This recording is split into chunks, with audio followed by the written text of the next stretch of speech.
Étant la plus réservée et énigmatique de la fratrie, notre auteure a été depuis toujours une rêveuse.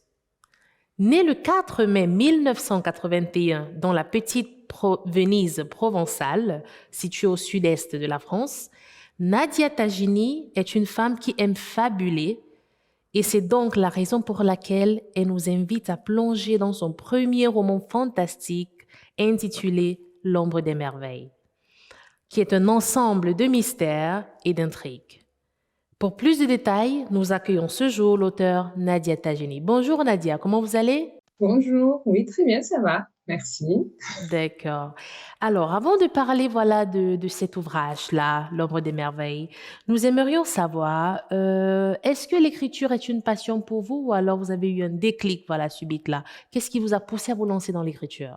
Non, j'ai toujours écrit un petit peu, donc ça a été des poèmes, ça a été des textes, ça a été depuis petite. Et c'est vrai que ce qui m'a poussée en fait à écrire ce livre, c'était pour rendre hommage en quelque sorte à mes parents. Donc l'éducation qu'ils nous ont inculquée, je voulais en quelque sorte qu'ils gardent une trace. Donc voilà. Super. Et voilà, là, nous avons compris d'où a commencé, disons, l'aventure. Et là, nous aimerions savoir, l'ombre des merveilles, de quoi s'agit-il? Qu'est-ce que vous nous réservez en quelques mots, hein, bien sûr, sans toutefois Oui, dévoiler, oui. voilà.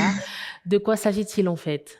Alors, l'ombre des merveilles, c'est une sorte de dualité entre le bien et le mal, la quête de la vérité, donc perpétuelle, et donc l'existence de plusieurs mondes. Et c'est au travers en fait de cette aventure, de cette épopée, donc va en fait se dérouler, en fait vont avoir lieu les intrigues, la recherche, la quête de la vérité, et on se pose la question, bien entendu, pendant le livre, et surtout à la fin, à savoir si la quête de la vérité, est-ce que toute vérité est bonne à dire ou pas. Donc, Alors, parlons justement de la lecture de votre ouvrage. À qui est destiné? Est-ce qu'il y a un lectorat particulier?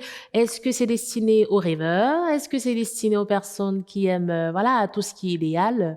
Selon vous, à qui est destiné ce livre-là?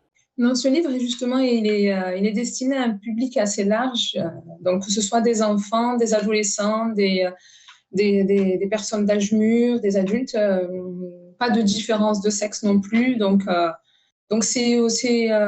c'est une lecture assez simple, euh, et puis assez. Enfin, je sais que bon, les personnes qui l'ont lu et qui m'ont fait des retours, en tout cas, ils l'ont lu très rapidement. Ça se lit rapidement, et c'est vrai que j'ai fait exprès, j'ai voulu justement que ce soit quelque chose qui soit ouvert à tous. D'accord. Parlant des retours, justement, cela donne lieu à ma prochaine question parce que certainement, voilà, parmi vos amis, votre famille, certains lecteurs déjà ont eu l'opportunité, voilà, de parcourir, voilà, les pages de ce livre-là. Justement, quels ont été les retours? Les gens, comment ont-ils réagi face à cela? Alors bien, j'ai été agréablement surprise. Donc on m'a demandé carrément, oui, est-ce que tu pourrais pas le proposer au cinéma? Moi, je le vois bien en film et tout ça. Donc oui, euh, c'est quelque chose qui me parle aussi. Mais c'est vrai que j'ai eu que des retours positifs. Il y a des personnes qui se sont retrouvées, qui se sont senties concernées, qui se sont voilà, dans l'histoire en elle-même. Et on m'a posé des questions, à savoir s'il y avait des passages qui étaient véridiques, s'il y avait que du fantastique. Donc c'est vrai qu'il y a. Après, je suis quelqu'un qui garde quand même une certaine. J'aime garder le mystère. Et je pense que c'est important hein, dans tout ce qui est fantastique. Mais c'est vrai que j'ai eu que des retours positifs, et j'en suis fortement contente, quoi. D'accord. Et est-ce que ces retours positifs-là ne donneraient peut-être pas lieu à d'autres ouvrages? Est-ce que ce n'est pas Oui, le début d'une longue, longue histoire, une longue aventure dans l'écriture? Pourquoi pas? Qu'est-ce que vous en dites? oui, ben justement, je suis en train de peaufiner en fait le tome 2. Et à côté de ça, c'est vrai que j'ai fait un autre livre, mais pour enfants, donc il n'a rien à voir. Et donc voilà.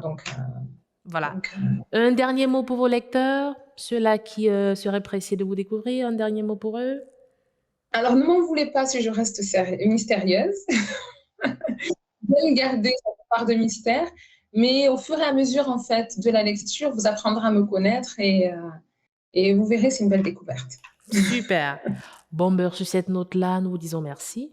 Merci Nadia, merci d'avoir répondu voilà, présente à cette interview. Et voilà, pourquoi pas, nous espérons vous revoir dans les jours à venir, peut-être pour d'autres projets dans le futur. Merci encore. D'accord, très bien. Merci beaucoup, en tout cas. Je vous en prie. L'ombre des merveilles de Nadia Tajini est désormais disponible dans les librairies et plateformes digitales. Une publication de Europe Livre.